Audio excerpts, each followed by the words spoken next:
Diane, first of all, tell us a little bit about Stena Line itself. Well, even Stena Line started just over 50 years ago, and it was a vision of one man called Sten Olsen, and very much a family business. He started with one ship in the early 60s, operating from Gothenburg to a place called Skagen in Denmark. And at that time it was all about the cheap Danish food, duty-free and cheap tickets across the water. So it was a real recipe for success.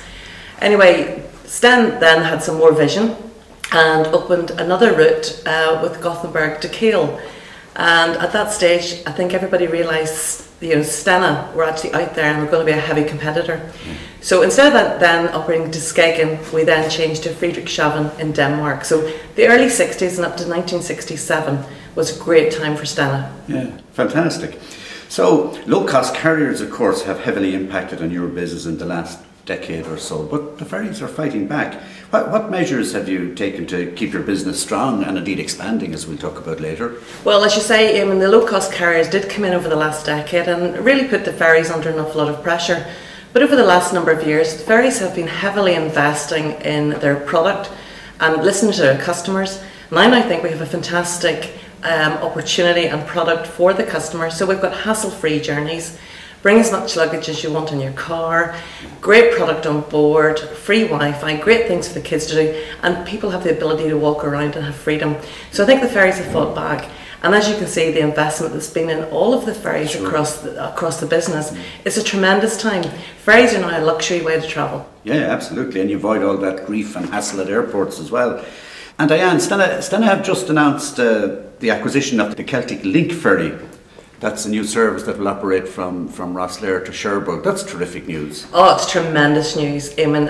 31st of March we will take over this route, and it's the first time in our history we've actually had a direct ferry service from Ireland to the continent. So this is just fantastic. It's a great strategic fit for Stena Line, and it just strengthens our presence on the Irish Sea. But it also opens fantastic opportunities for tourists coming in from Ireland.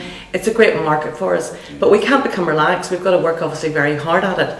But we see this as a great opportunity for Stena Line, and we'll certainly be working very closely with our tourism partners. Tremendous, and a great opportunity, of course, for all of us to develop the French market further, indeed. And tell me, back to the traditional routes from Britain. I know it's early days yet in the year, but what are the indications like for the current year? Are you reasonably confident? Well, at the minute, obviously, it's still very much late booking trends, but confidence is sounding much better than we've heard in a long time. The economy's turning. There's great statistics out there telling everybody the economy's turning, and I also think we see it within our customers.